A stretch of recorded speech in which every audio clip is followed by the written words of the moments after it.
All right. Hello, everyone. Welcome to the Tired Boys podcast. This is the first Tired Boys podcast stream. Just figured, we can, double dip a little bit, get it onto YouTube, get it onto Twitch as well. I'm your host, Justin.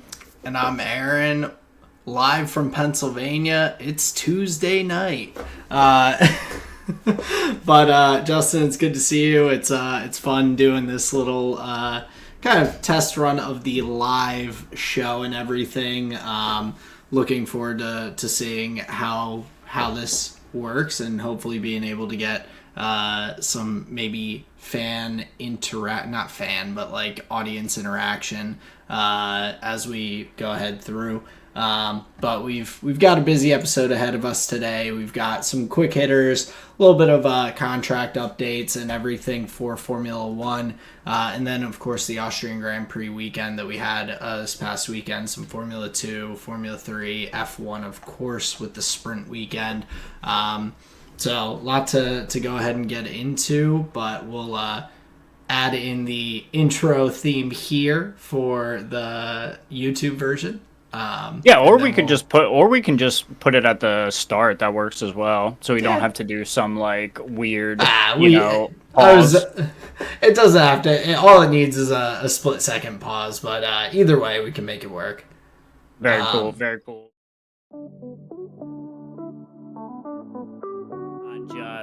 You're not 2D. Yeah. So it was fun to reach out and touch you, my friend. Circuit of the Americas is where it's a track that was created for racing. So the race is a flat fee, and then it's the bake-off afterwards where things get really kooky. Okay, that's where all the weirdness comes in. Mercedes definitely started planning for their new car. If Red Bull came out and was just like, Adrian Newey designed our car. Yeah. Whoa. Yeah, did he really? No way. But yeah, lot to look forward to.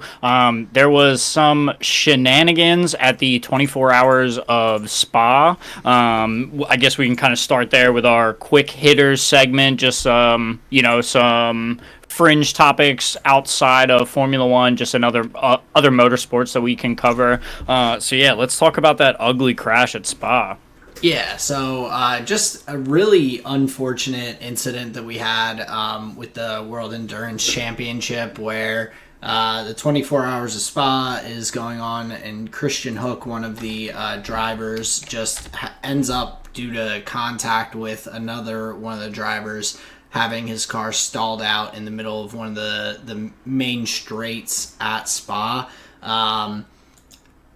The double yellow flags are being waved. We've got cars just... and from everything I saw, every angle, no one was slowing down for the double yellows, which just drives me nuts.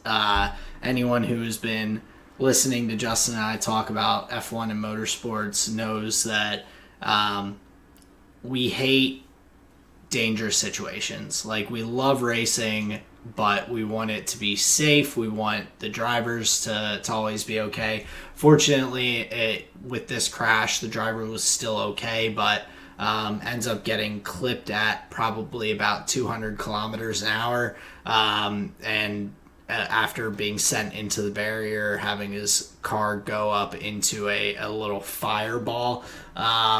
Just a really dangerous situation, and I think a serious reprimand, fines, something hopefully will come of that in terms of the teams, because the driver who actually made the collision had said afterwards that he had been changing some things on his steering wheel, changing some settings, which is why he was unsighted going on, along with some of the cars in front of him in a line, like dodging out very last minute. The second that happens, teams need to be on the radio and drivers need to be reacting appropriately. Like, they're professionals. There's no reason to not be safe in that situation. Like it wasn't, it shouldn't have been a shock to any of those drivers coming through, which of course it apparently was. But yeah, just not great scenes. Well, and that ends up being my question is like it the issue obviously has started before the car like is stalled and like cars are driving really fast by. Like I'm curious where the breakdown was, like what the stewards communication was like, and then what the like team to driver communication was like, and just how quick it all happens, because Yeah. there was a collision, a slide, some like, front to bumper contact, and then that car was stalled. So Right. my question is like, so were they waiting like to see what happened? It feels like the second there's contact in a spinning car, like those yellow flags should go up or even a red flag should go up, Right. and immediately everybody's cutting speed. So I'm really just curious like where the breakdown of communication happened. Was it team to driver? Was it actually the like stewards on the track getting the flags up? But yeah, you're right. Yeah. That's like a massive. Oh my gosh, like you just think you're about to see a driver get killed in that scenario. Yeah. And the most frustrating part about it is there are systems in place to minimize the danger of those scenarios. And in this one, it seems like none of them are really working that well. Yeah, and I mean, I understand that part of the communication has to be stewards to the teams and whatnot, and teams to their drivers. But this is also why we have the flag system. Like the flashing signs all around that sector on the circuit are flashing the double yellow. Like drivers, it's part of their job to be aware of those things as they're coming through. Like a flashing sign should hopefully attract your attention, and the second that you recognize what color it is, you should be reacting like that. Hmm. That even if the communication from the team was not there like quickly enough for those drivers, like the you can see in the videos that the signs are flashing the double yellow and everything, and that's the driver's job to pay attention to those things and react. Like I know that there's a lot going on. I will be as understanding as I can be, but Hmm. you're first and foremost need to be looking out for other drivers on the road as a racing driver. Like Yeah, for that's a sure. whole part of it, is that there's a lot of other cars around, and in particular with the endurance championships, there's a lot of cars. There's multiple different levels of racing and everything going on at the same time. Typically, different series that are all sharing the circuit. So just rough incident, and very fortunate that there was nothing worse to come from it than some damaged cars. Hmm. Yeah, for sure. I mean, that's a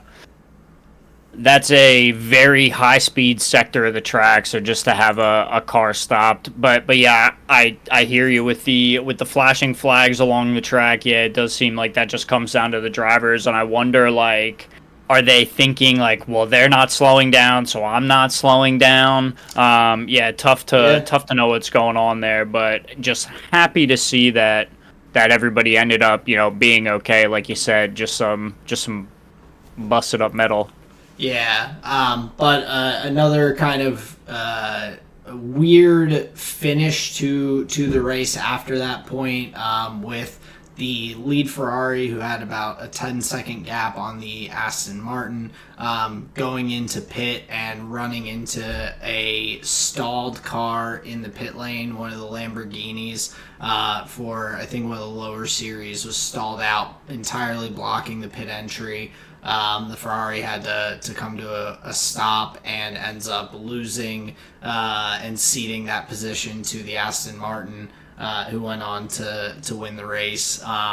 Just a unfortunate timing with that for the Ferrari. I believe that was the second Ferrari in that had finished at Le Mans. I believe the 50 car was the winner at Le Mans. So still the Ferrari team, but separate drivers than who had won in the previous 24-hour race. But yeah, a couple of interesting points there. But moving on to the next quick hitter, just after we had talked about it last week with Danica Patrick and her lizard people, her reptilian shapeshifter conversations, the backlash apparently caused her to be let go by Sky Sports as part of their broadcast team. So unfortunate for her. I think it shouldn't be too shocking that your decisions and everything could potentially, like, I mean, she's trying to have her career and put out her opinions and everything, but to compromise her main job of being a Sky Sports broadcaster with Formula One and everything for some off the wall YouTube conversations. I think that was probably just some poor decision making on her part. Kind of, I don't, obviously, I'm sure she didn't anticipate being let go due to that interview and some of the backlash, but I just don't think she probably thought that far ahead either. That having some really out there conversations might cause some of your colleagues or employers to shy away from some pretty interesting opinions. Mm-hmm. Yeah, I mean, all right, I'm not gonna, put the hammer down or anything. I think my angle is gonna be like, so it's this weird time where you are encouraged to develop your own personal brand. And it's like damn near the default position for anybody that's like a broadcaster, anybody who is like looking to share their opinions, looking to like build a brand. I mean, people in every kind of industry are using podcasting to just amplify their voice a little bit. I think there's a bit of a disconnect where like one could confuse their reach that they have on like a pretty large broadcast. I mean, I'm sure that Sky Sports Network. I mean, like, isn't that what gets to ESPN? Like, isn't that what ESPN shows? ESPN's like broadcast for the Formula One races and everything. She was one of the broadcasters for the F1 Kids broadcasts and everything, which I imagine may have been a part of the reasoning with not having her out there. If your audience is children and they go to YouTube to look up who this broadcaster is and start coming across some pretty interesting things. But again, like I completely agree that in today's day and age, like building your own brand, a lot of times, because there are so many people out there creating content and everything, that is, I mean, something that you're kind of expected to do. We see it from drivers, we see it from broadcasters, we see it kind of all across the board. But it's the consciousness of what brand you're building, I think, is where that kind of comes into conflict with your primary career and kind of stream. Oh, yeah, for sure. Like, there's no world where, like, there's a phrase where it's, like, selling dollars to make dimes. It's like the conversations that you're having on the YouTube channel in no way are, like, supporting your like motorsports, let's say like profile or your I'll use a phrase like portfolio, right? It almost and clearly, not almost, it clearly like detracted from whatever motorsports knowledge she has, whatever good points she can make about it. It's like, well, that actually doesn't matter because you were willing to entertain these like really illogical and like kind of backwards ideas, and like it's all in the name of like, oh, giving these people a voice and just like, oh, seeing what it's all about, and like, oh, maybe like I can actually learn something. Like, okay, fine, but if you're gonna present a bunch of this like, data to the world where like, all right, maybe her views are not as solidified as one would hope for a broadcaster. Like, why not make videos about motorsport, your experience in motorsports, like things like this, where it like is supplementing your on-air time. I would agree with you. It just seems like a big oversight and misunderstanding of like what she had going on there, where she's like, Yeah. "Oh no, these lizard people is where it's at." Yeah, and I mean, we had seen some kind of controversial opinions from her previously, which I'm sure she should have been aware of, that her standing like and her opinions on things like do affect her standing with Sky Sports and their company and everything, where she was being really like um anti-feminist, I don't know exactly how to put it, about women in racing on the F1 Kids broadcast last year, where she's talking Mm-hmm. about how, oh, well, Formula One, like, yeah, maybe there can be more women, but it's really an aggressive, like a typically masculine kind of sport and world, and you really just, like, women don't have that killer instinct typically and all. And it's like, those things, maybe the relationship was already on the rocks, and then this was kind of a tipping point where they were like, we got to keep an eye on what kind of opinions are being put out there from this individual. And then after that, and kind of, I'm sure, hearing plenty from people online, because that's everyone's favorite thing to do, is to complain online about people. Of course. Might have been the straw that broke the camel's back a little bit there.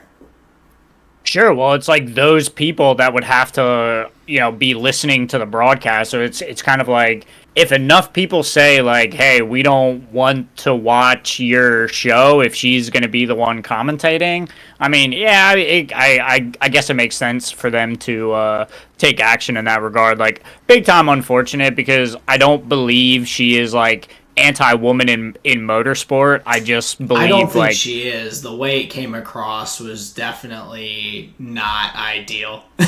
right. I mean, you have like what, less than 3 seconds on like any given moment to like get your point across. Like, you just don't have time to make a nuanced observation about the Right. sport like that. So yeah, just big time unfortunate. And I mean, don't give Danica any flack, man. Like, she was just trying to have conversation. She was just trying to like expand her like worldview in some way. Just Yeah. unfortunately, the company that she worked for is insanely public, and also like her personal brand is, I'm sorry, insanely public. So it's not like these are like private conversation just like on her Yeah. small little YouTube channel. It's not like she's like having a 500 subscriber conversation, right? She's like a big personality, so it makes sense. Yeah, I don't think Boyle Danica. I think it's more of a, yeah, it's like a weird spot that people feel like they have to be in to Yeah. like be these like content creators, where just like having a solid take on motorsport, like, it's not good enough. Like, wait, Yeah. what?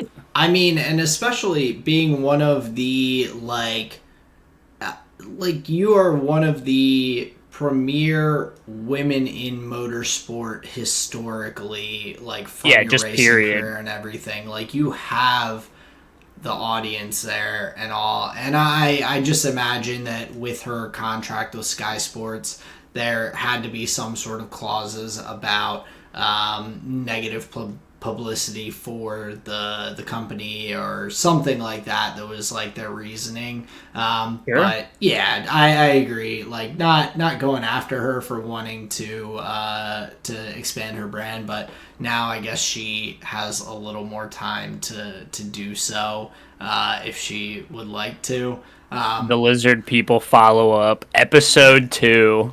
But yeah, maybe Sky Sports is run by a reptilian shapeshifter. No. Yo, and that's why they got rid of her, because they're like, oh my god, she's too close. Get her out of here. To us.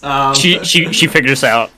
But speaking of people and jobs, we'll move on to our "You Work Here" segment, or "Do You Work Here?" I would rather say, where we'll just briefly go over a couple of contracts in Formula One. Pierre Gasly announced that he had extended his contract with Alpine. Not super shocking, especially with them parting ways with Ocon, keeping a French driver in the lineup and some continuity from year to year.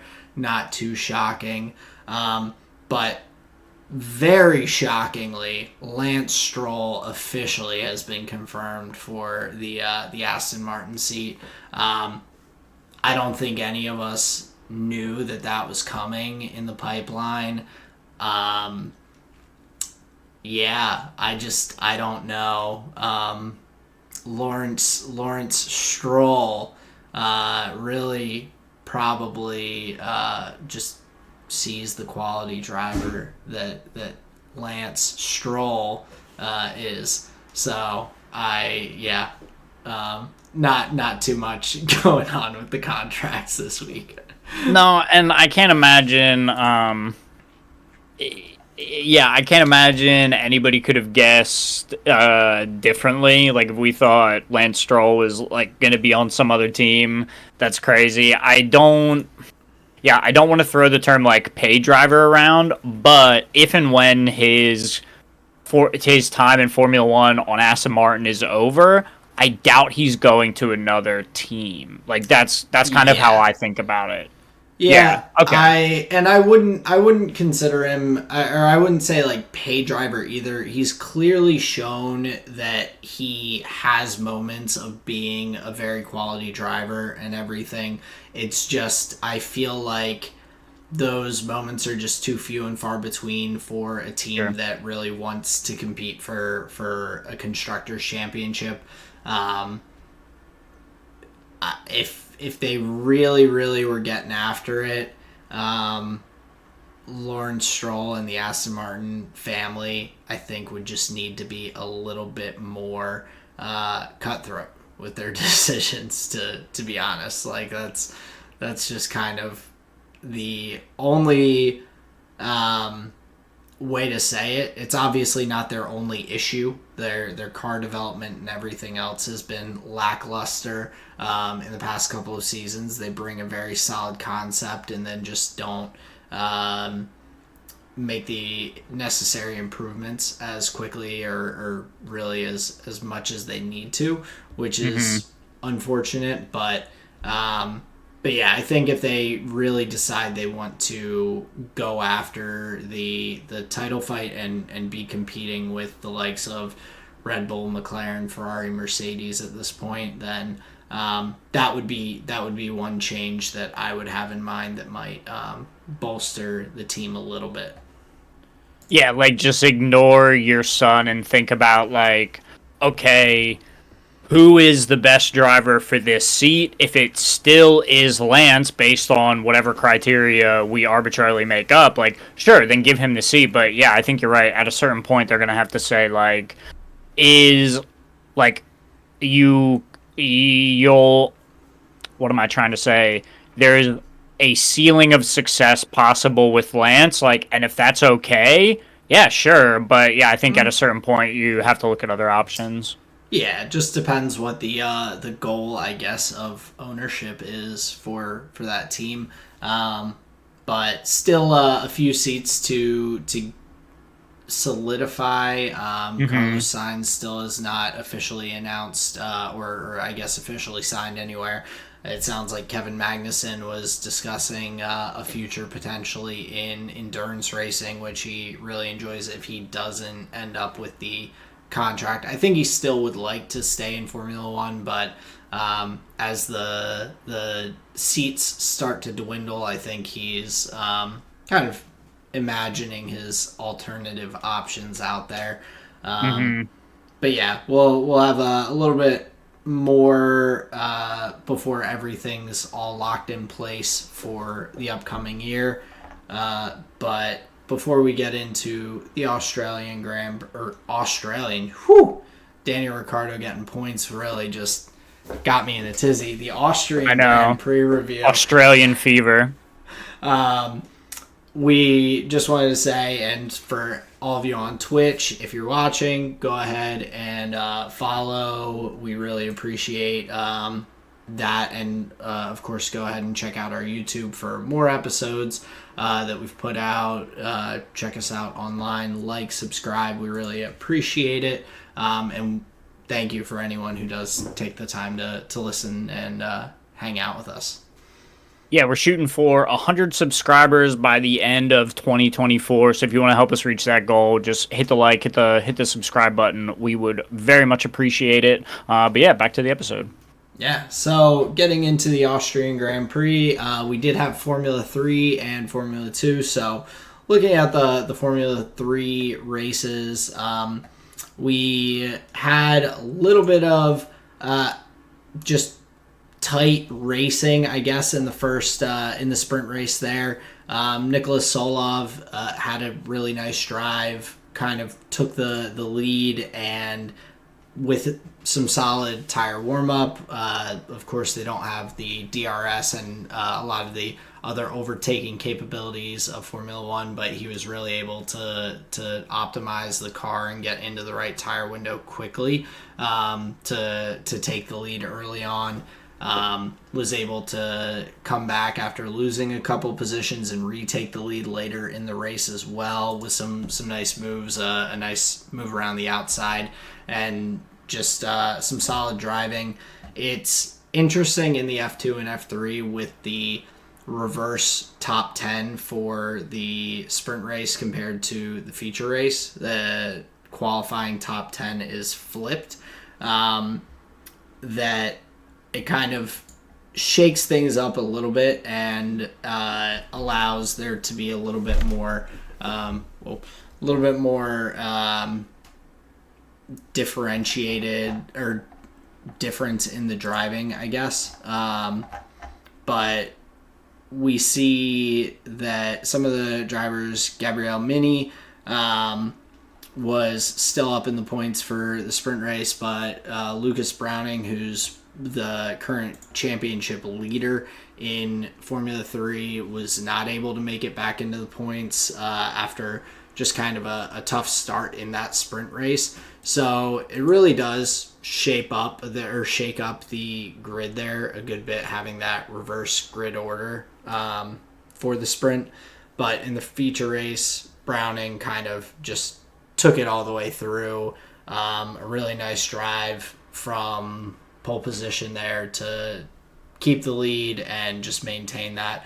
But Gabriel Mini, who I just mentioned, who's second in the championship right now, picked up some good points.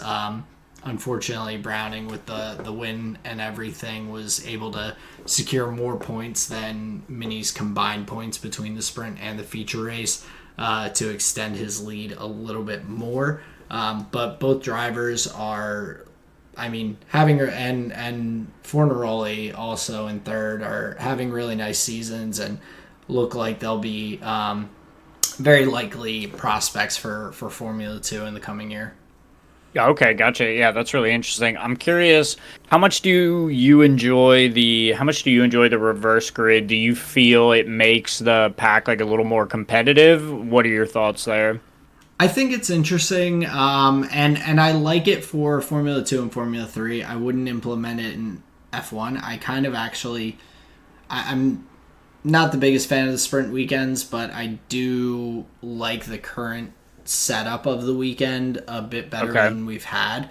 So in F2 and F3, I think because it is very much about making good moves, keeping your car and tires and everything in the right windows and everything, it's a great opportunity for these drivers to kind of learn and improve and grow with kind of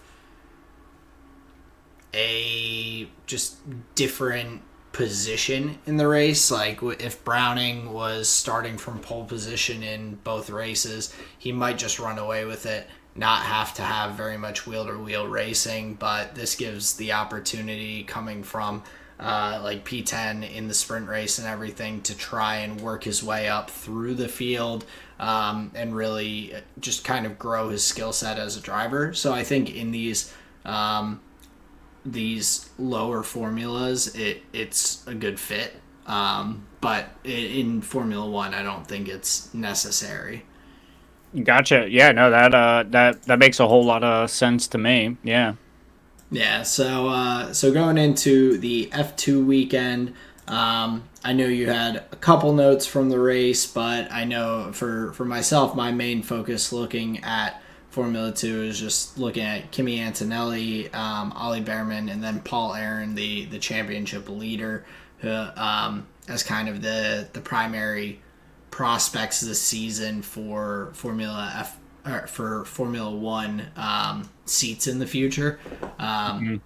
so there's definitely a bit to look at there, but we won't take too long going through. Yeah, no, I thought the F2, well, especially the feature race, was really exciting. Specifically between Hadjar and who's the other Red Bull supported driver that was up near the top of the grid? Well, Dennis Hauger, but he stalled at the start of the feature race, so Hmm. I don't think he was or is the person that you'd be thinking of because he dropped down the grid.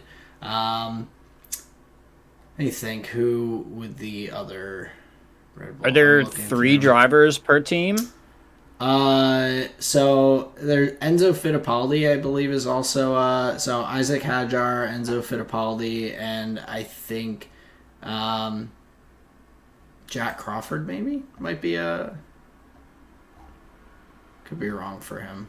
No, he's in Gotcha. Aston Martins, but yeah. Gotcha. Anyway, Basically I was just saying I was pretty much just following Hadjar's race, and he seemed to have a really good day. Honestly, there was a good amount of overtaking that he was able to get done there near the top. But I think that is just what's so fun about the F2 and the F3 races is there's just so much like wheel to wheel racing, no matter like mm-hmm. where you look, like towards the grid. And yeah, it seems like the drivers that are fighting for the podiums are rather competitive. So I thought that was quite exciting to see. Yeah, and the other part with F2 having the reverse grid for the sprint as well, I thought it was very interesting. Paul Aaron, who's the championship leader, only qualified in P5, so he started P6 in the sprint race and P5 in the feature race. That's one of those things that, like, weirdly enough, kind of gives you almost a little bit of a leg up. To if you're one of those top drivers to not be on pole position, if you're looking at picking up points in both the sprint race and the feature race. Obviously, being on pole with the point differential for winning in the feature race versus the sprint race is definitely optimal. But being in that middle, it doesn't seem like too bad of a spot to be either. Paul Aaron ends up going and finishing P3 in the sprint race, where Ollie Behrman went on to win, and then comes up and gets the P5, finishes in his starting position in the feature race. So picking up some solid points in both the sprint and the feature race. He picked up more points than Hadjar by picking up points in both races, where Hadjar didn't in the sprint race. But of course, losing out to Gabriel Bortoleto and Colapinto, who both ended up picking up more points just due to better performance in the feature race there. So, like I said, not always optimal, but it's not necessarily the worst place to be, it seems like, in that instance. But looking at the grid, I feel like at this point, with 4 races left in the F2 season and all, I really do have a keen eye on Andrea Kimi Antonelli, just with him being kind of still the front runner for the Mercedes seat and everything coming up. As much as everyone's talked about, it's interesting to see him pick up no points at all in the past 2 sprints and 2 feature races. He qualified in P15, wasn't able to make it up into the points for either race, and that, I think it just shows to some extent that there's just still some room to grow. I don't think it's a huge knock to him. He's had some very good performances throughout the year so far. He's had some nice points finishes. Prima seems to be a very hit or miss team, race to race with the car performance. Ollie Behrman has had these very drastic differences in his finishing as well. But overall, I just think that maybe this is making me lean a little towards Antonelli getting a little bit more time to grow in F2, maybe one more season before moving up to that Mercedes seat. Yeah, and like you said, like, that wouldn't be a knock to him. Like, that's not a problem. But yeah, if you're looking at it through the lens, like, oh, we are going to change the rules for this guy, it's like, why? You know, I don't think he's performing outside of the other driver's capabilities, like, to any certain degree. You know, that's evident by the fact that, you know, like we said last time, he hasn't won a race yet. But that's okay. You know, that's not a problem unless you're thinking like this guy is the truth and we're gonna move him up. I would firmly agree with you and say likely not the time, likely not the guy to change the rules for. And yeah, maybe another season would do him well. Yeah, I just don't want the kid to be thrown into the fire. That's not how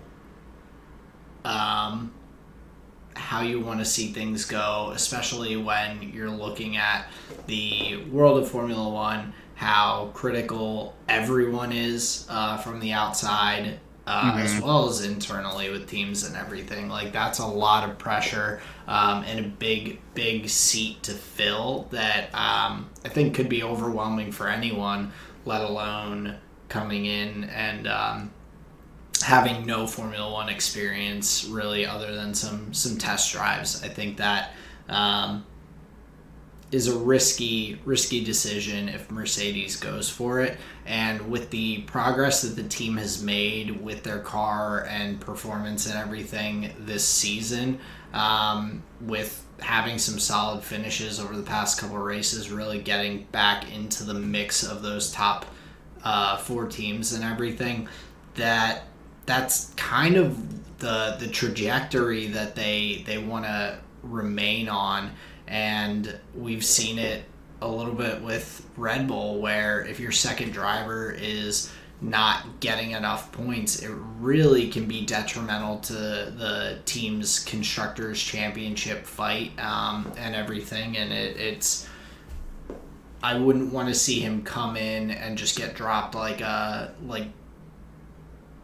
immediately because of not being it, when he could have just taken a little more time to develop as a driver, grow, right, and everything. So I guess we'll see what Mercedes decides. I still feel like Carlos Sainz is kind of that cork in the bottle, except potentially, except for that Mercedes seat, where I think maybe they are just waiting to see how Antonelli does. But yeah, still a little bit of season to go for race weekends, 8 races with the sprints and feature races to go. So some time before they have to make that big decision.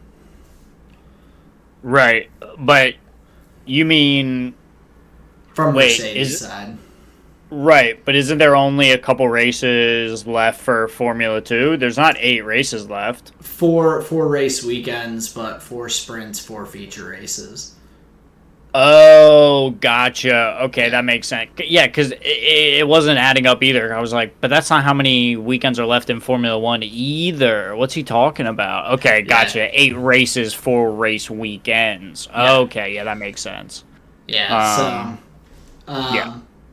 But yeah, that's again another thing that we're just kind of waiting to see what Mercedes decides to do. I would caution them about throwing a young man to the wolves, but I'm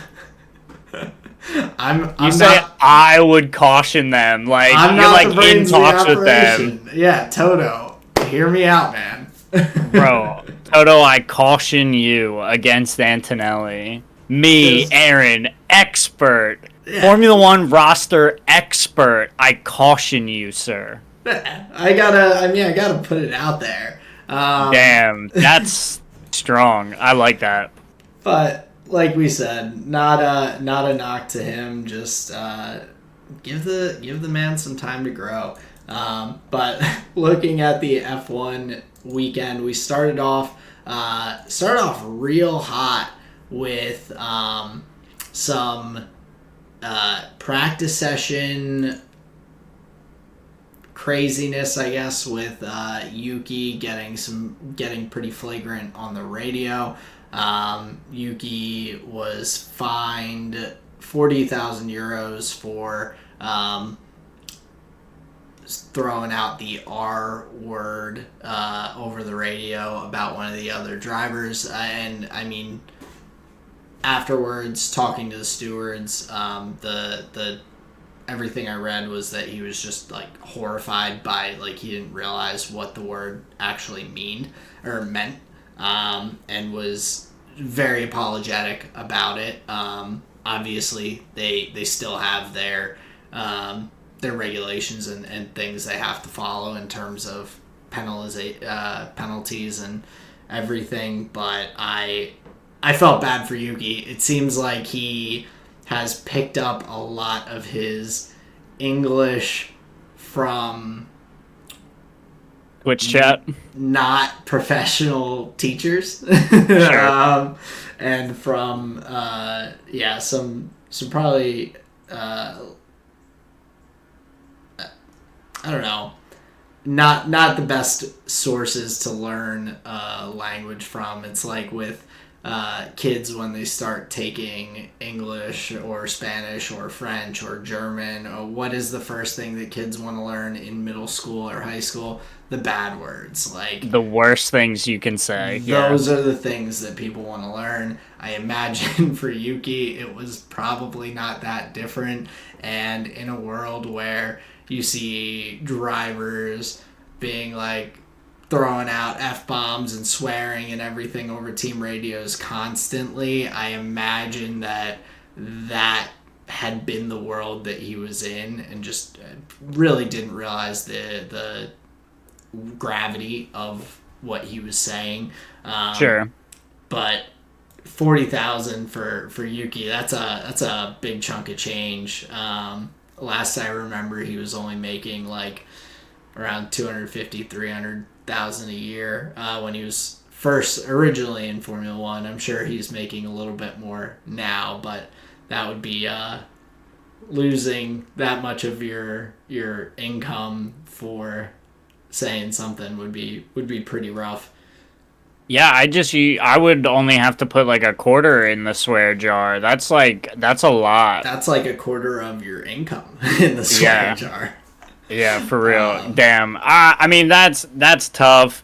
It is, it is side effect of having the onboard radios and then putting them out to like somewhat for the public. Not everything is available, but yeah, that's really tough, and you feel bad for him, especially like he didn't know, and if he was Yeah, like truly honest about that, that's unfortunate. But now he knows, I'm sure, and he won't do it again, so that's fine. yeah, absolutely. But looking at the sprint qualifying and the sprint race, we had a super tight battle in the sprint qualifying for pole position and just across the field.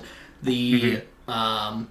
P1 to P19 in the qualifying session was separated by 1.1 seconds. I think they had said it was one of the closest like qualifying sessions that has ever happened in Formula One.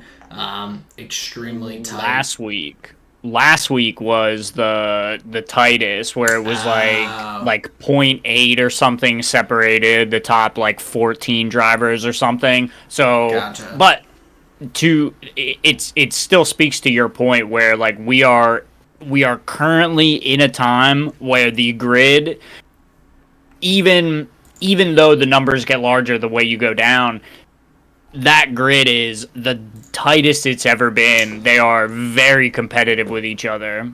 Yeah, and one standout for me, Logan Sargent making it into Q2 in the sprint My boy. qualifying, for out qualifying Alex Albon for the first time in his career. That's awesome for him. I that's the kind of performances, even if he's not going to be in F1 next year, which of course is not confirmed, but that's what I was hoping for. Like I want him to have a good string of performances towards the end of the year here, and to be able to kind of hang his hat on some little highlights and everything. And I think that's definitely one. Like he drove a really good qualifying session, did a nice job, beat out Daniel Ricciardo by 700ths, and knocked him out of the session. But then up at the top of the grid for Q3, Max to Lando and Oscar separated by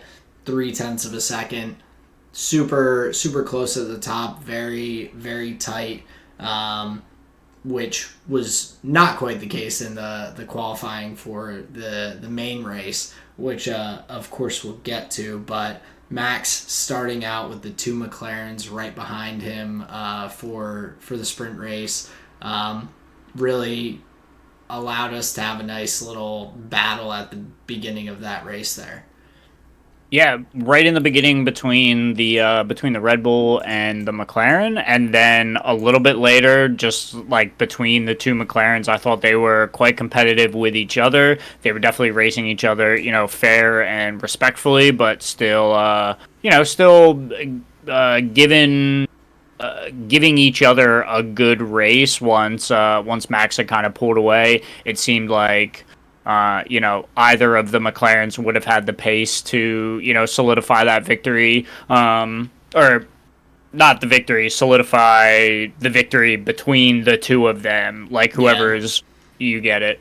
But yeah, so I actually thought the sprint race was quite exciting. It was a bit of a like precursor to what we would see on Sunday. This felt like one of the times where like what happened in the sprint race was like, oh, okay, that kind of told us what the pace of these cars is, kind of where the positions might be. Because yeah, it uh, Carried on through kind of the rest of the weekend. yeah, whatever the phrase would be, ended up a very similar result. I couldn't think of the word. Yeah, but the I think one of the things that was interesting to me, I saw and heard some of the broadcasters and commentators throughout the weekend talking about Oscar's pace once he got past Lando, and how he wasn't able to challenge Max like Lando was, and this and that, and kind of like knocking Oscar a little bit. And I just had to disagree with that, in my opinion. Like, Oscar was stuck in the dirty air from both cars in front of him for a while. He probably had some different heating to his tires and everything that was probably suboptimal from what they were seeing. And Lando only challenged Max when he was on fresh tires right at the start of the sprint race. If Oscar was in P2, I think he would have challenged Max similarly at the start of the sprint race in if he was starting in P2 instead of P3, if he was in Lando's position. So I was a bit like surprised that they were talking like there was discussion of, well, maybe they should have swapped back so Lando could have tried to chase down Max and everything. And I'm like, no, like Oscar made a nice move, got past Lando, and at that point in time, the Red Bull just had stronger race pace. I think that would have been the case no matter how that flip-flopped with 2 and 3. They didn't get past him at the start into the clean air, and unfortunately, that's what they would have needed to do to get into the clean air and race with him on the sprint race. And your argument is it wasn't just Lando that would have had that possibility. You're thinking, from what you saw out of Oscar, either one of those cars would have had the pace to challenge. Yeah, I think if Oscar had started in P2, I think he would have probably put a similar challenge to Max at the beginning. Whether it would have ended up any differently, who knows? But Oscar also bided his time in P3, waited for the opportunity when Lando kind of put himself out of position to get by safely and everything to make that move.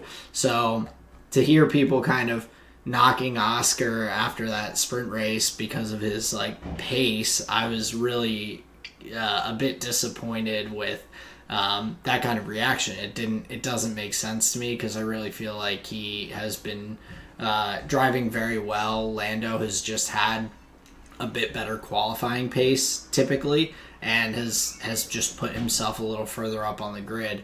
Outside of that, I really don't feel like Oscar is lacking in pace by any means.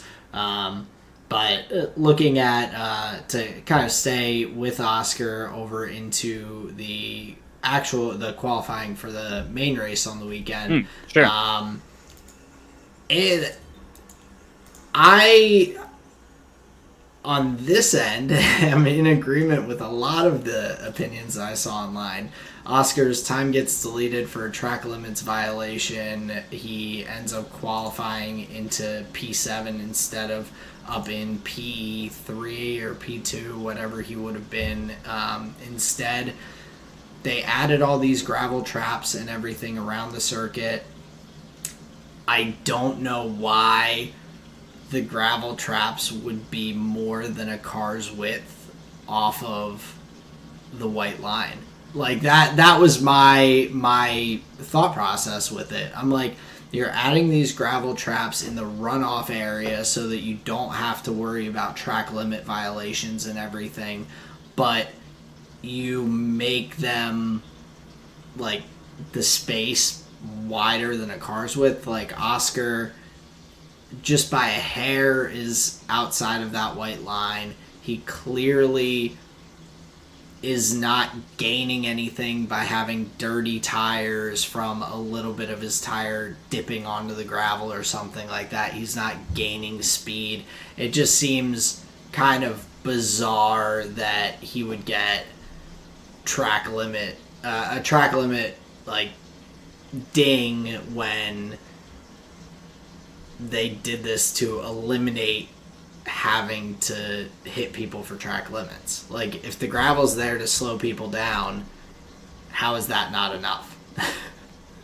Sure, and you're talking about turns 9 and 10 right at the where I guess 10 is the last turn. I think it was turn 6 actually that he was dinged for, which is weird because that was. Oh, okay. Well, because that's surprise.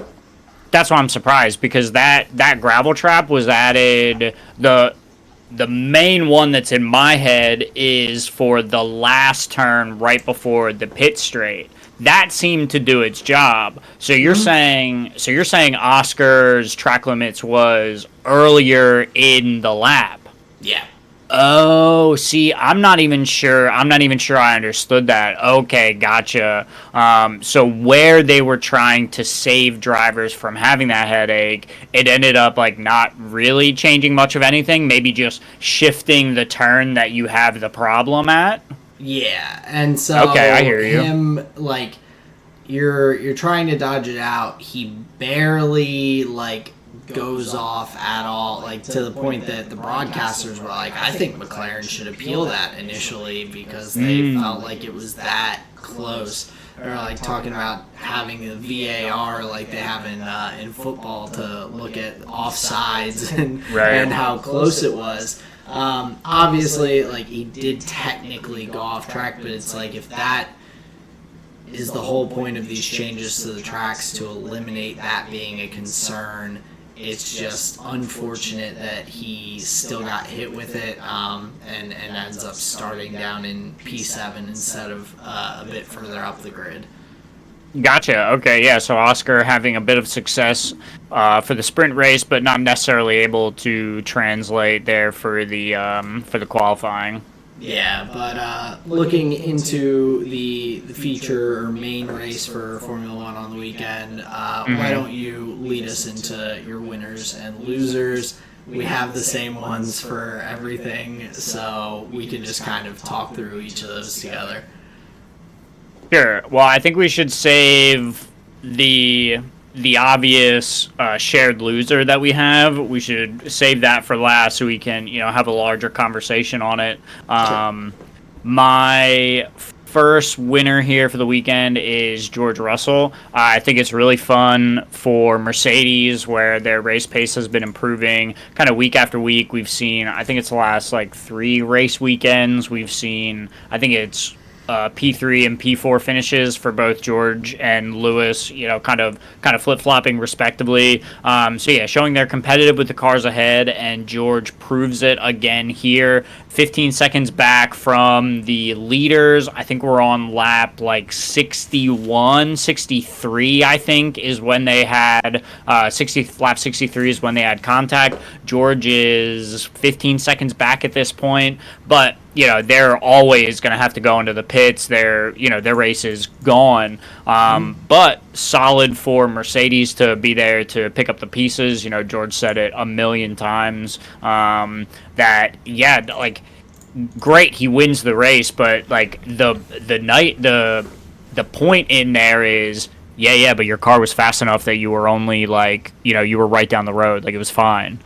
So they are quite quick compared to at least the McLarens and the Red Bulls, kind of right there. I guess Carlos Sainz was, kind of in that hunt, but on the day, Mercedes looking quick, and George Russell swoops in for the race win, which is just like mega exciting. Yeah, and I mean he put himself in the right position, qualifies in P3, just really, he's been solid all year. He's looked really good. He's put good performances in with that Mercedes car throughout the year, even when it has not quite been what they would have hoped.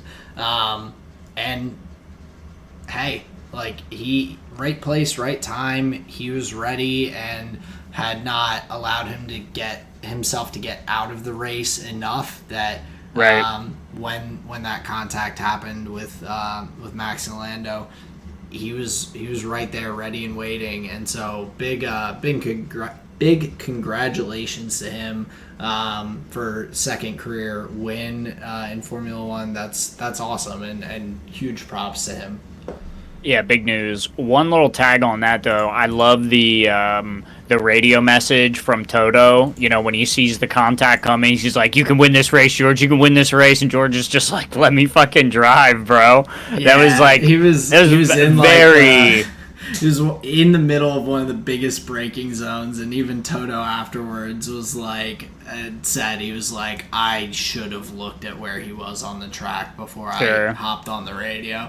But it's funny to imagine stoic Toto being so excited like a little kid that he's just like, let me hit the button, let me talk to That's this what it guy. felt like. That's what it felt like. He just dove at that voice button. He was like, let me talk to George right now. That's what was so funny about it. He was pumped for it. So yeah, super exciting for George, and yeah, really little entertaining tidbit there as well with Toto on the radio.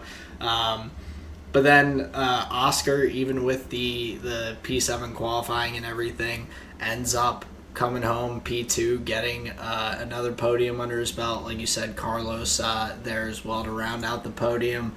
But looking at the other winner that we had for the weekend, the Haas boys, just a beautiful weekend for Haas. P6 and P8 for Nico. It wasn't like, I feel like with double points for these teams that haven't been in the points, like if I had said to you, Haas get double points on the weekend, you'd be like, oh yeah, P9, P10, that's nice, that's solid. And the two of them would have still been in the points even if Max and Lando hadn't crashed out. So they scoop up some extra points there as well. Really just big for them in the battle. They picked up, between the two of them, 12 points. That is really trying to claw their way back towards the V-Carb RB boys. That was a huge cut to the lead that V-Carb had there. Yeah, for sure. Especially seeing, like, we've seen Hulkenberg just, like, right outside the points. He's had some, like, glimmers. He's been right there. But, yeah, this is definitely their best finish all year. Double points locked in there. And it's great to see because, like, where Hulkenberg previously was getting the better of Magnussen, and he still finished ahead of Magnussen, but it's nice to see. And maybe this is more of like a garage point, but the idea is like, okay, so it seems like now Haas has the capability, at least has more of a capability to possibly get both of their cars up into that range, instead of it just kind of being Hulk able to kind of drive the wheels off of it, get a good result. It seems more like maybe a little more of a solid result in that regard, being that they're able to get both cars up there and look and both look solid. Like, would you agree with that? Yeah, and I think it like speaks to at the very least the pace the car had at that circuit on the weekend, but the fact that both drivers were able to take that pace and go with it. We haven't seen that consistency typically, like you said, from both drivers with the Haas boys. It's usually been Nico with Kevin getting like little bits here and there, and if he does beat Nico, just barely in most cases. But Nico's been there all year. We've talked about the P11 finishes again and again and again, but this is a awesome result. Nico made it into Q3, puts himself in a good spot, holds Checo behind him for a ton, like pretty much the entire race. Checo had some damage to his side pod, so definitely not the optimal pace for his car there in the Red Bull, but again, like that's the way racing goes, and the Haas guys did a really nice job to have a clean weekend and pick up those points. Yeah, big time agree. So a couple of big winners for the weekend. Haas really turning their form around. Mercedes there to get some solid points there at the top of the field. But now we got to talk about some losers here on the weekend. First loser here, Charles Leclerc, unfortunately. Basically, just comparing him to his teammate. Carlos Sainz was right there in the fight all weekend. Had a solid P3 drive on Sunday. So clearly, the Ferrari had like the pace here at the track. At least for a P3. Charles qualifies, I think it's P6 or P7. So like not terrible. P6. At least he's P6. So at least he's like into Q3. That's great. But early contact in the race, kind of, early pit stop kind of takes him out of it. He's able to salvage it a little bit. But yeah, overall, I think just a weekend to forget for Charles. Happy. I don't think it's like really that bad for Ferrari. They still have a driver getting a podium, scooping up a good amount of points. But yeah, Ferrari would love if both of their drivers are up there because they're both obviously capable of it. So yeah, just kind of unfortunate for Charles in that regard, where I don't think you can really be having moments like this if you're really trying to close the gap. Yeah, and I mean the other side of it though that I thought was just a little concerning from the Ferrari side. He has the contact with Oscar on lap one, gets the puncture, has to come in and pit. They put him onto the hard tires, and his second pit stop was at lap 16. Like, they put him on the hard tires. I was sitting there like, okay, maybe he can put in a really long stint on these hard tires, go 25, 30 laps. The hard tires, showed that they were really not the best tire to be on the weekend. But the durability, like, I would expect him. I mean, he pitted for the second time before more than half the grid. There were only 6 drivers who had pitted for their first time before Charles came in to get off those hard tires. Like, you're right then and there saying, yep, we have to do a 3 stop at least. Like, this isn't the way that we want to go. But really, that was kind of surprising to me to see him coming back into the pits so quickly, instead of them trying to just like hang it out there and try and maybe make up a pit stop worth of time by hanging out on the hard tires a little bit longer. I think that really just put him in a tough position when all the other drivers were going for a 2-stop already. He ends up going and taking a 4th pit stop on the day, on lap 51. So just a really, really lackluster day for him, and I think it was both on the just unfortunateness of the contact and everything at the beginning, but also they really didn't optimize the strategy, in my opinion, for the rest of the race. Sure, they didn't kind of pivot. They didn't like really adapt well to what happened. And just took those hard tires and just kind of admitted defeat in some regards. Obviously, they wouldn't tell you that that's what they were doing, but that's just kind of what it seemed like, eh? Yeah, that's what I was just a bit surprised at. Like, I thought that there was a potential way back into the points.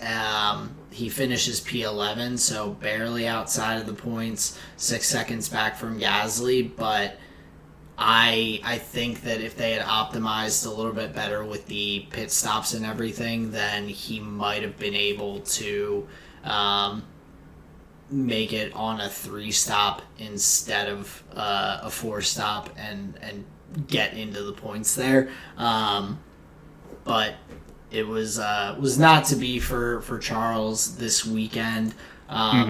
Looking at the other loser, that we definitely have some more conversation to go into. Just another just bummer. But the contact with Lando and Max, Lando gets knocked out of the race, and it was I reacted a bit strongly when it happened. I was a bit frustrated just by the contact in general. Hmm. I was like enjoying watching the fight between them and everything, and that was really kind of a big letdown on their behalf. Huge, of course, Hmm. like we said, boost for George and like crazy finish to the race, but yeah, it was definitely disappointing to see that contact happen and to see both drivers who were making it a very exciting race end up not finishing it out that way. Yeah, and I think that's why there is so much disappointment around it because up until that point we had like 8 or 9 laps of like really exciting racing where Max is like defending really hard. There's like radio messages going back and forth of both of them thinking they're like, in the right in the scenario. Lando's giving it everything he can. Some calling it dive bombing, in some scenarios, trying to get the overtake, Lando being a little rammy. I mean, that was like damn near 10 laps of just some really exciting racing. So yeah, that's what it is. It's not like who won or who lost in the scenario. It was just like, oh, now these two drivers who were really going at it, like neither of them get to win. Where one of them, barring whatever, but one of them should have gotten to win in this scenario, be it Max or Lando. They were really racing each other hard, and it was very exciting. So yeah, more of just like a letdown in that regard. But yeah, I think there's probably a little bit more to go into it. I think we're just using that to say like big time loss out for Lando and McLaren because they were in the fight all weekend, and not just this weekend. This is what we've come to expect now from McLaren, this type of competitiveness. So it is just a big loss for Lando and McLaren that, you're knocked out of a race weekend. That's going to hurt the points. That's going to hurt the championship hunt because it's like a reality right now for McLaren. And weekends like this just can really hurt your chances. Yeah, and Lando is trying to fight back into, like, he wants to compete for the Drivers' Championship. It's not entirely out of reach. Up until that happened, he was about 70 points back, which is still a pretty significant gap, but Mm-hmm. Max gains 10 points on him in the race with him getting knocked out and everything. But I will say that the conversation around everything was very interesting for me afterwards. I've been a Red Bull fan for a few years now,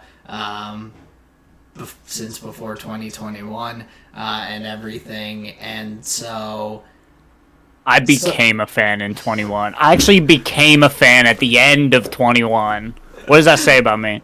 I don't know, but I'm sure someone would have something to say about it. But Damn dog, continue. but I think that the conversation, like some of my frustration, we can look at the causes of the collision and really looking at it from, like I said, I'm a Red Bull fan, trying to be unbiased and have a good dialogue about this, but Max obviously was penalized. He was doing things that are a little in the gray areas and things that, in my opinion, I feel like I've seen Lewis do to Max and Max do to Lewis back in 2021 and before. I mean, even back looking to 2020 with Alex Albon leading the Brazilian Grand Prix and everything, and Lewis taking him out in that gray area of, oh, like I gave him enough space, but like not really, and knocking him out. There's this conversation got brought back up with fervor when it's not coming from the Red Bull camp about the like penalties being not proportional. Andrea Stella with McLaren came out and was like, there need to be proportional actions when a driver takes another driver out of the race. Then the penalty being 10 seconds is too small. And I'm in my mind like thank you, but also like, of course this gets brought up by other people when it happens to them. Lewis knocks Max out of the Silverstone Grand Prix in 2021 at 200 kilometers an hour, sends him to the hospital after hitting the wall, and continues on to win the race. And everyone's just like, that's just the way it goes. He got his penalty and he served it. Them's the rules. But then when this happens to Lando and everything, like, people are like, whoa, Max still finished P5 and gets 10 points. He should have been disqualified entirely because he knocked another driver out of the race. And it's frustrating because I agree with that. Like, if you are determined to be the cause of the contact that takes another driver out, I would not be opposed to a disqualification for that driver from the race, or a harsher penalty at least. Because, yeah, Max took his 10-second penalty. He was in P5. He took the 10-second penalty, and he still finished P5 because of the gap that was there time-wise. Like, I agree with that opinion, but it's just, it bugs me that everyone was like, no, that's not, like, that shouldn't be a thing a couple years ago. But then when it's not happening to Max, then everyone's like, whoa, we might need to look at this a bit. It's very, very, I don't like hypocrisy, and I won't say, I don't know if Andrea Stella had any commentary at that time when that happened with Max getting knocked out and everything, but he also said that he felt, Andrea Stella said that he feels like, due to the lack of penalization in 2021, makes Max feel comfortable driving like this and doing these kinds of things. And I thought that was just a bit far. Yeah, maybe, to be, what's the word, like, being optimistic about that take, it is maybe thinking, like, a lack of firm action on the FIA's part in 2021, basically allowing the team principals to, like, decide their own fates, like who was able to lobby harder, basically, like, to the FIA on whatever channels they were allowed to back then. I understand a team principal feeling that way, where like, this wasn't handled properly then, and we're seeing, like, precipitations of it now, maybe from the rules enforcement angle, but again, I think it is assuming a lot to intimate what a driver is thinking when they're at 200 miles an hour going into a turn. There is no way Max in his mind is like, I'm driving dangerously because the FIA, they love me. It's like, there's no way that he's not thinking like that. He is racing. He is racing for points and for money and for glory and for dubs and for just so many other things other than, like, well, I'm going to race because the FIA lets me do it like this and I'm so aggressive. I just don't believe it works like that. So, like, trying to have a view into the driver's head of, like, what they're thinking in the moment, bro, they're actually racing. You realize this, right? Yeah. And so now I'm going to go down to the bottom of the notes where it's the commentary from reporters and the pundits and the journalists saying, "Oh, Max could have let him go by. I mean, look how far ahead he is. Like he can.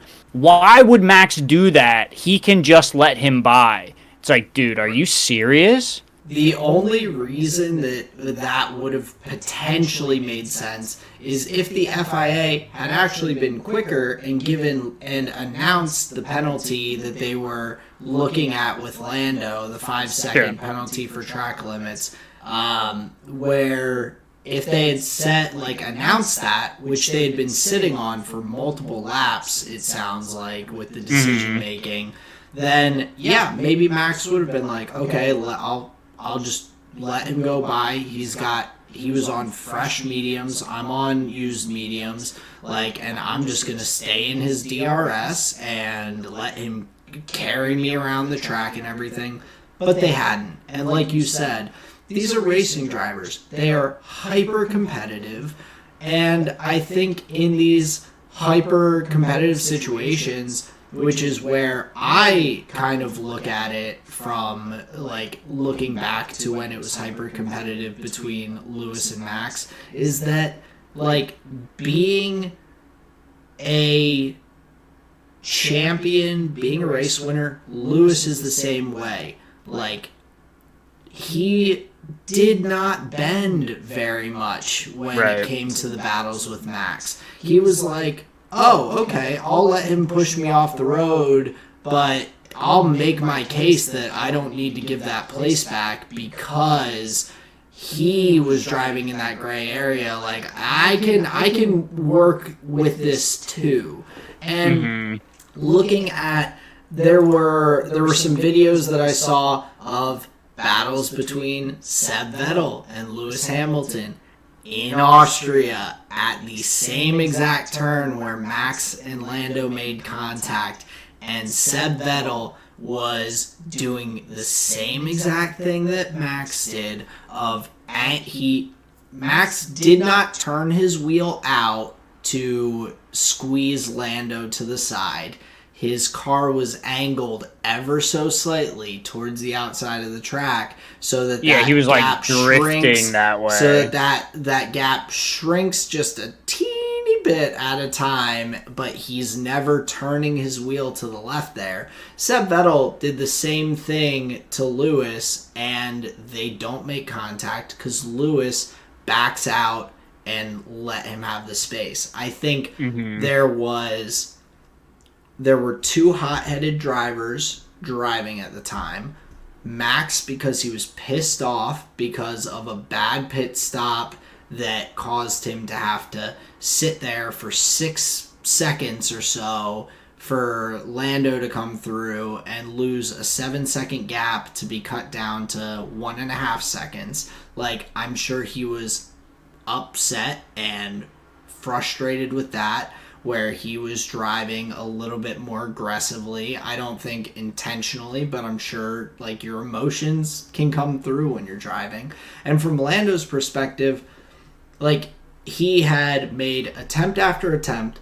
One, he had gotten into Max's DRS range in part due to him violating the track limits and everything. So if he had stayed within track limits, he wouldn't have even been in Max's DRS at that point, most likely, which is another part of the FIA needs to be a little bit quicker with those decisions and announcing it, because that clearly affected the gap between him and Max, where he gained time going off track, gained an advantage.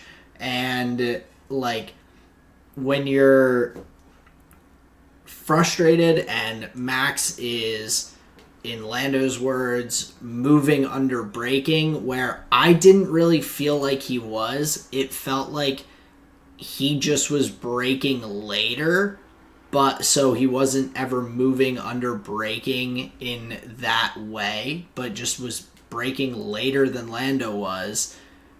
I think that was really frustrating Lando, and he got fed up and said, if Max keeps squeezing me on the outside.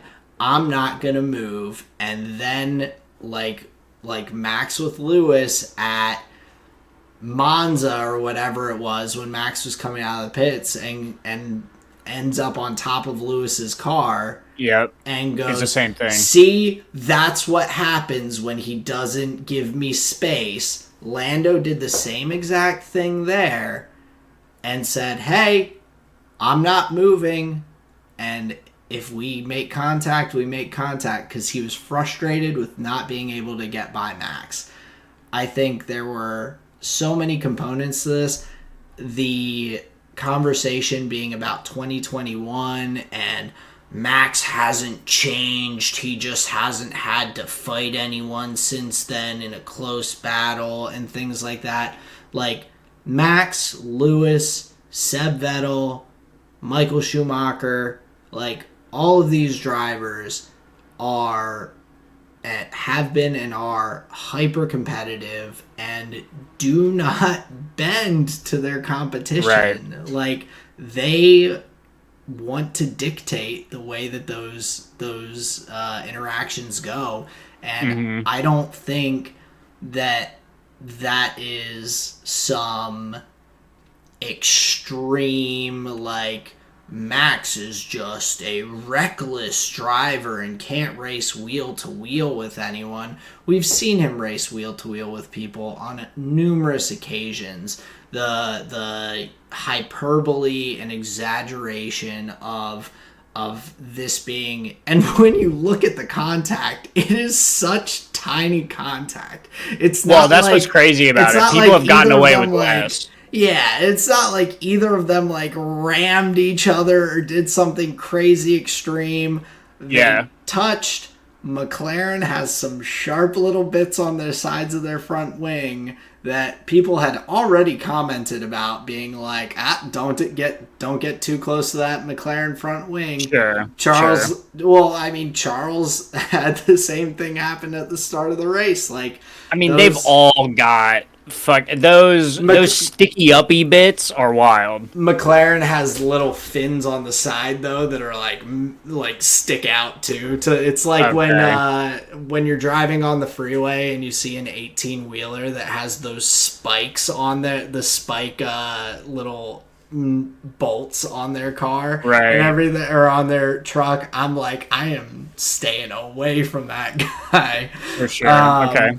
But yeah, like I feel like the conversation just got so far and away from like what actually happened there. Like, Max was at fault. He was too aggressive. He didn't give Lando the proper space and everything. I just also think that, like, if you're in that position, Lando tried the same thing again and again and again, instead of really trying to set up a move, trying to, I have fresher tires. I have better traction. Let me bait Max to defend a different part of the track so that I can win the traction race out of the corner and get past him. He never got to that point. And like, that is just like Max said, I think it is very unfortunate. I was having a blast watching that battle and everything, and for it to end that way is super disappointing. I just think that the conversation needs to be a bit different or framed differently, instead of being such an attack on one specific person. I've referenced so many instances of similar things in the past. If they want to take a look at the rules and how it's handled, go have at it. But to just really like throw mud at one guy because he was penalized and was the primary instigator in the contact, to just go down these rabbit holes, I think is just too much. Well, yeah, it's clear we just like, I say loosely, like the fans around the sport it's clear they haven't healed yet from, whatever trauma happened to them in 2021. So yeah, I think you're right. That is a bit unfortunate. And yeah, I think here's what's interesting about that turn, and kind of a soft counter to your, like, if Lando only tried to set up a more, like, creative overtake. Unfortunately, I think he was trying into that turn over and over again. But if you look at the track conditions and, like, where the winds were coming in on that track, the wind at their back, so they were getting a tailwind, I guess it's called. They were getting a tailwind down the pit straight all the way into that up the hill turn. So I think, and we saw it, like, throughout the race, like, there was a bunch of this, like, drivers going off, or at least I could say judging that turn incorrectly, where I actually feel like the drivers ended up carrying more speed into that corner than they thought they would. Before the contact, we saw Max lock up, we saw Lando lock up before contact, like on other laps, right? So basically what I'm saying is I think Lando was trying to get like an actual overtake done.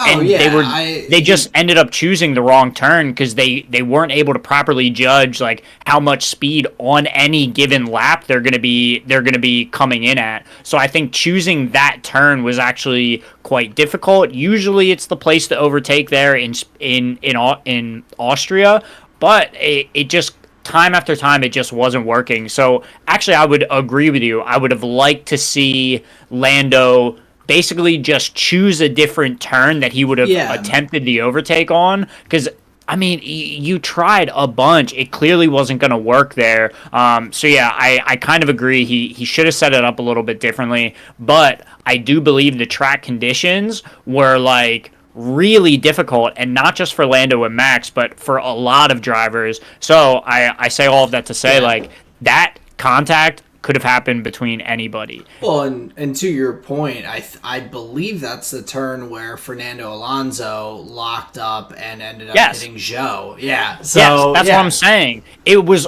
all day effectively, and that, like I said, that was lap 63. So yeah, it feels like a whole bunch of different factors kind of, unfortunately, I don't even want to say came to a head, because it wasn't even that big of a contact. People have gotten away with less. Lando did not move. You're right. Max, he was just on that slow drift, just trying to squeeze him out. Mm-hmm. We've seen that happen time after time after time on many different circuits, on many different turns. It's just unfortunate that their tires touched a little bit, and, then it, goes awry. But my final thought, and this is, I'm coming back to this point because it drives me up a wall. It nullifies the conversation once anybody is trying to propose that racing drivers shouldn't race in any given moment to sell their point.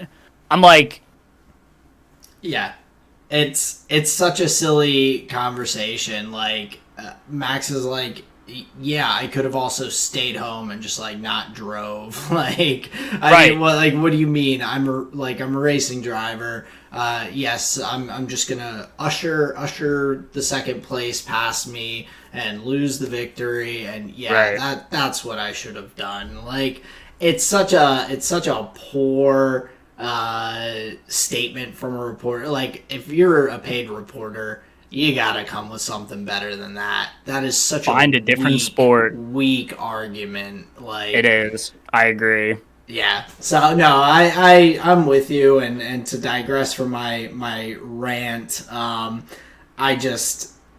was so frustrated. I was like hate scrolling for a bit on Twitter. Where I was just fuming. I'm like. And especially, and it made me even more frustrated when I had, like, gotten past my initial, like,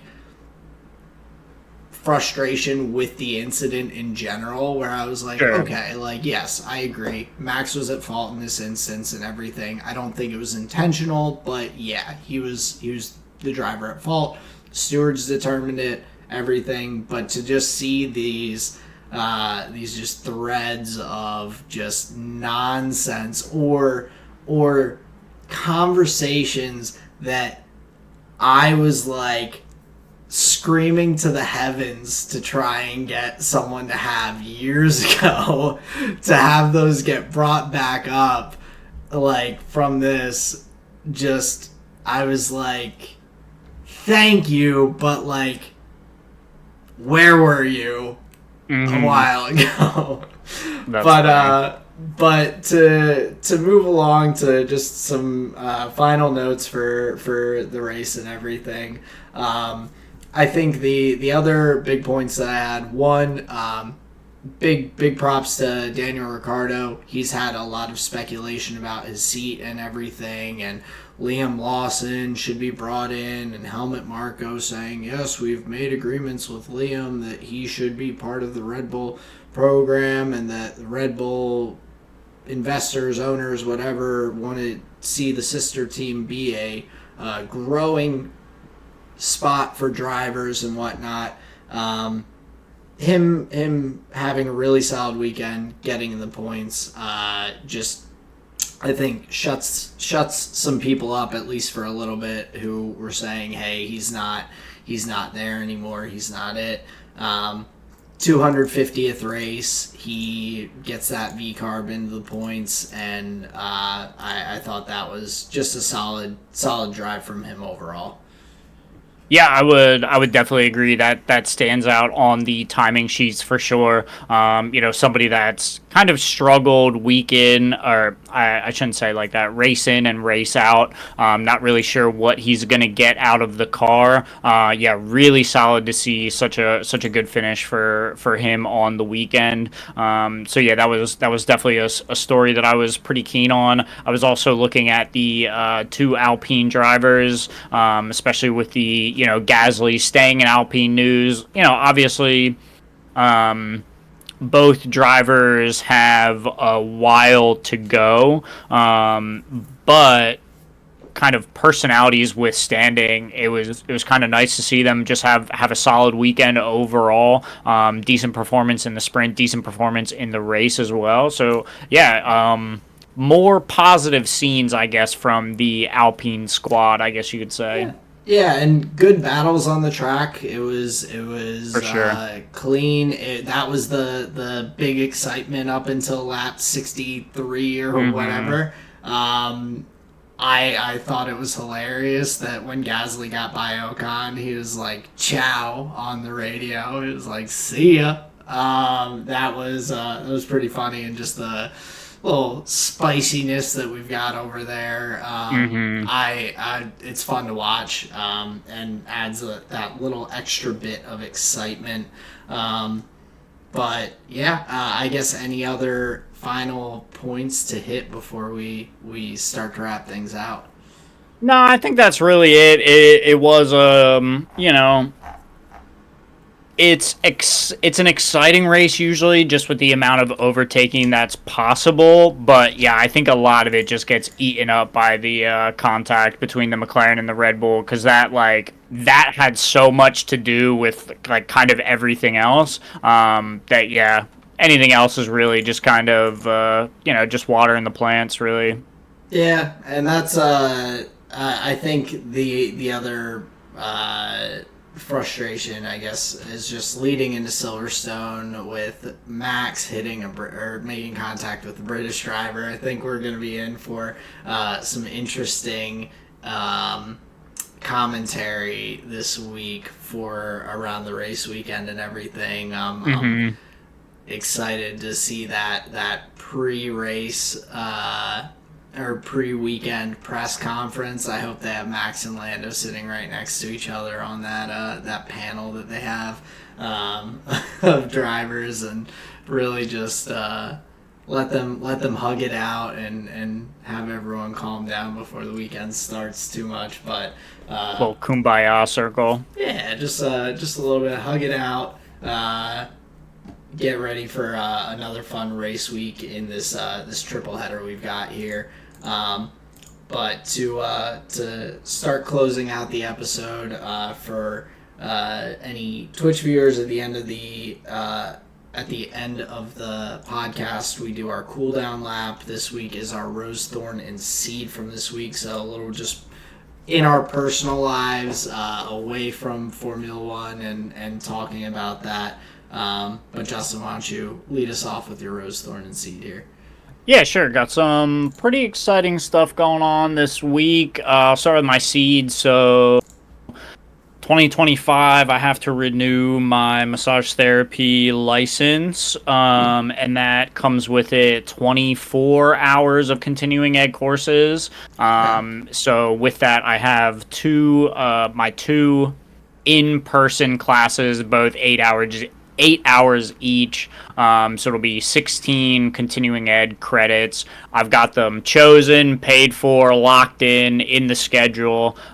Just got to wait for the day to show up. And that's always just a really good feeling for me come recertification time, because like most of the anxiety is just finding the class that you want to take and then like getting it in the books and just getting it locked in, because there's so many choices, there's so many routes that you can go, there's so many different like schools available offering courses, there's just so many, right? Period. So it's nice to have them locked in and I can just like look forward to them. One's going to be a TMJ class where I'll learn how to internally work the jaw muscles to help alleviate like grinding issues. TMJ, which is like closing of the joint here. So yeah, really looking forward to that. And then a nice relaxing class that I'll take to learn a form of Hawaiian massage. So I think that'll be really cool. So looking forward to those. My thorn here is more of a silver lining, obviously, but it's about a thorn.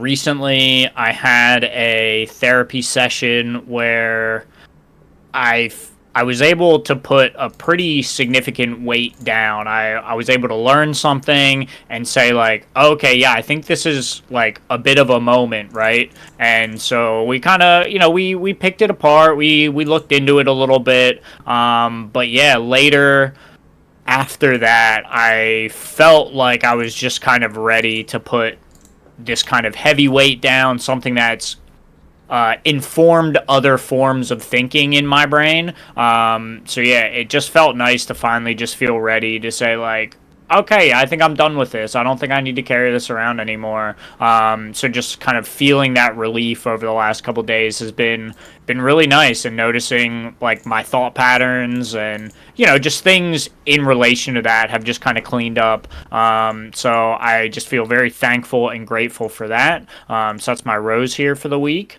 And then my rose is very exciting.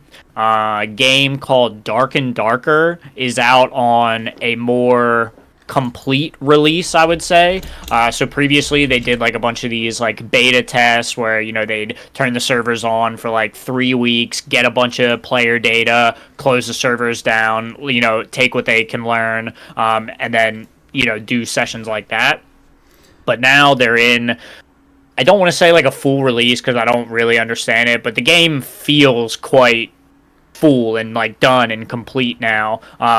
So me and the buddies have been playing some Dark and Darker recently and learning that game, which is just like insanely difficult. So I'm constantly feeling like an idiot. But yeah, so that's been fun. And then this I really want to say, I was able to turn some old cards into some new cards. I've gotten more comfortable with the idea of trading cards in to like turn them into something that like I really want or can really use. So I did just that. Pulled a fresh, hot new single from a new set, that a bunch of people are clamoring to get. The price is like jacked up, so I'm like, why wait on this? I'm gonna just capitalize. So I Yeah. turned that into a card that I've been waiting to find an opportunity to purchase one.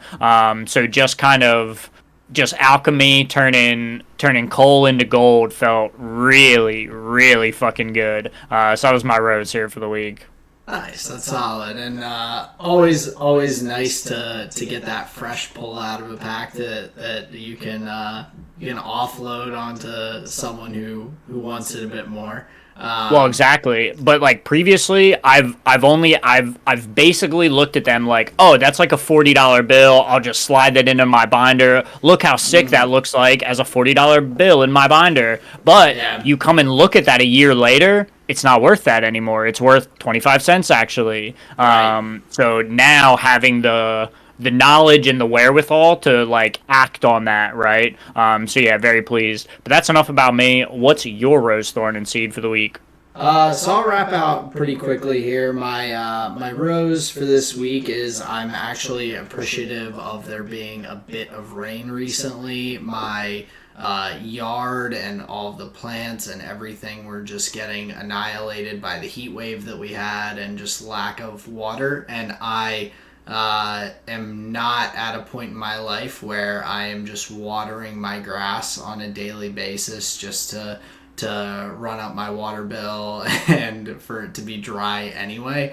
So I just kind of suffered through that, but I really enjoy taking care of my yard and having that look nice. So it was nice to get some of this rain over the past week and a half or so, bringing my yard and some of those plants back to life a little bit.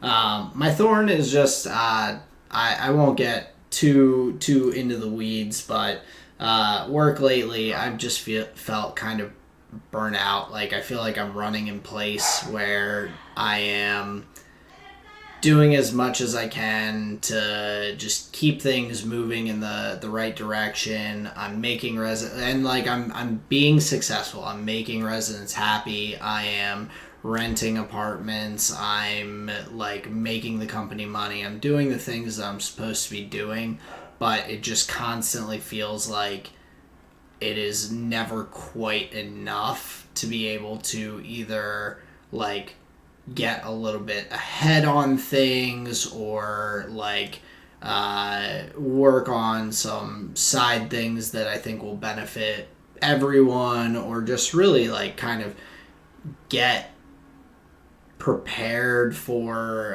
like upcoming vacations and everything and being out. And I don't want my team to be just left kind of like in a mess of things because I'm not able to get ahead of the game and everything, to leave them in a good position. So that's really, it's just been frustrating.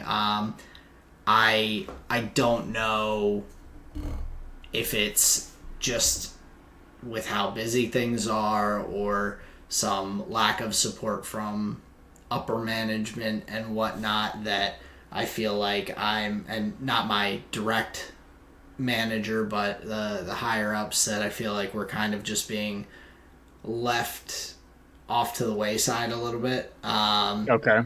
But yeah, it's getting tiring, and if that it just is the way that things continue to be, I'm getting to a point where I'm like, I don't know how much longer I can just stay. I feel like I'm just running on a treadmill and going nowhere, Gotcha. which is not a great feeling for me with work. Um, but my seed, so mentioned upcoming vacation, that would be my honeymoon. Our wedding is coming up very very quickly. We're just over a month out now, and it's just exciting. Like it's gonna be a great time having so many people that we love and care about like there to celebrate with us and get to go on a honeymoon afterwards and everything. It'll be just a really nice time. I'm looking forward to it a lot. So that definitely has kept me in decent spirits, even with feeling a bit burnt out at work. But yeah, that wraps up my Rose, Thorn, and Seed for this week. And that does bring us here to the conclusion of this episode, our first live streamed episode. It's been I'm looking forward to looking back at it and seeing if there's any updates and changes that we can make that will improve that quality. But yeah, another fun week. Yeah, I agree. So just wanted to say thank you for listening to another episode of the Tyred Boys podcast. We truly appreciate you taking the time to come and listen and enjoy. But yeah, looking forward to Silverstone coming up next race weekend. So yeah, there's going to be a lot of excitement there. So stay tuned. We've got new episodes coming out after every race weekend during the season. So look out for new episodes after Formula One races. But yeah, till then, thank you very much. Peace out, everyone. See you guys.